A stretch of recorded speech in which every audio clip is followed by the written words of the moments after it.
شرایطی که شما در صحنه اصلی کار دارید، در تمام نقاط مقابل هدف اگه جفت دست آنتن موازی بایستید، خب به سمت هدف حرکت میکنید. در نقاطی که دیوارهای خارجی LF یا دیواره داخلی به هم میرسن، شما ضربدر یا قیچی رو خواهید داشت، جفت دست آنتن موازی. این هم باز در نظر داشته باشید.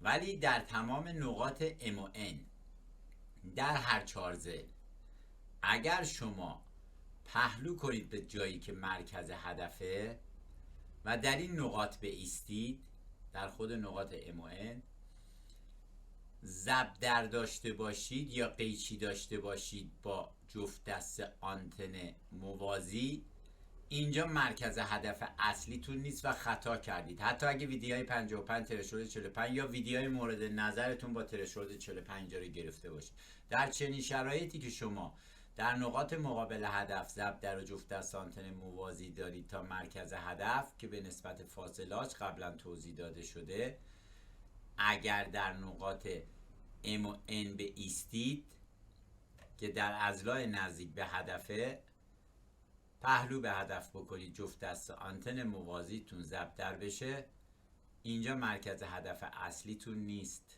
اختیاری میتونید به چنین جایی دست بزنید اگر موضوعات ویژه‌ای در مورد این نقطه میدونید. این دیگه مربوط به اپراتوره و صحنه اصلی کاره.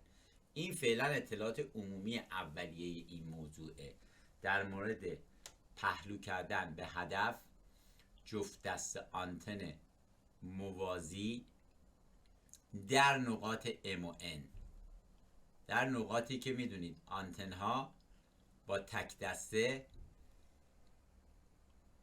به جهت هدف در اولین حرکتشون 10% یا 10 درجه میرن با زاویه کمتر و با زاویه بیشتر 10 درجه یا 30 درجه جهت مخالف هدف میرن. در این نقاط در همه اضلاع وقتی پهلو به هدف بکنید جفت دست آنتن موازی، اگر ضربدر شد، جفت دست آنتن موازیتون یا قیچی شد، اینجا مرکز هدف اصلیتون نیست، خودتون به اختیار میتونید دست بزنید. اینا اطلاعات عمومی پایه‌ای که علمی هست و باید بدونید اینها رو در اختیارتون میذارن که در صحنه اصلی کار شما خطا نکنید. اپراتوری که خطا میکنه مشکلات زیادی رو پدید میاره، به خصوص در صحنه اصلی کار، و اینجا دیگه ضعف خودش رو در نظر باید بگیره. این اطلاعات برای اینه که ضعف اپراتورها در صحنه اصلی کار برابر اطلاعات بازتاب برگشت میدانها و شرایط خطوط شکل‌گیری میدان هدف باید مورد نظر باشه.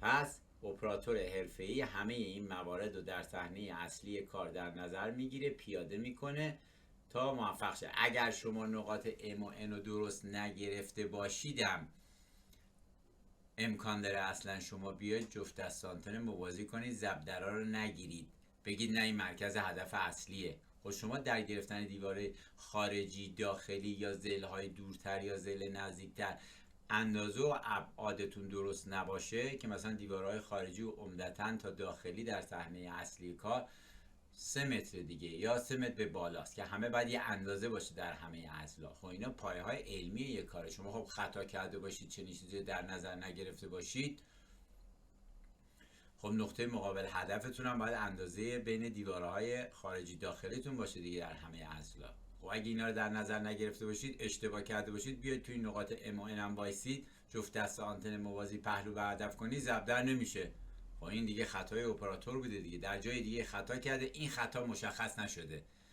اینجا میگه نه، اینا پهلو کردن به هدف در نقطه M N، در هیچ کدوم از اضلاع ضربدر نشد، جای دیگه خطا کردی که اینجا این اتفاق افتاده.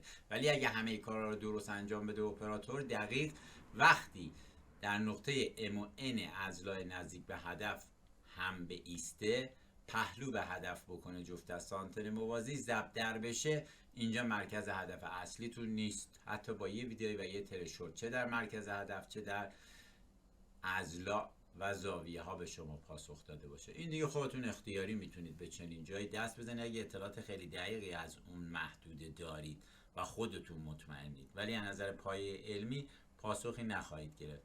اینا برای راهنمایی شما در جهت بهتر کار کردن و بهتر عمل کردن. این فعلا فقط توضیح عادی عمومی این بود. حالا در مورد اضلاع دیگه و ایناش هم دوباره توضیح خواهیم داد در بخش بعدیش.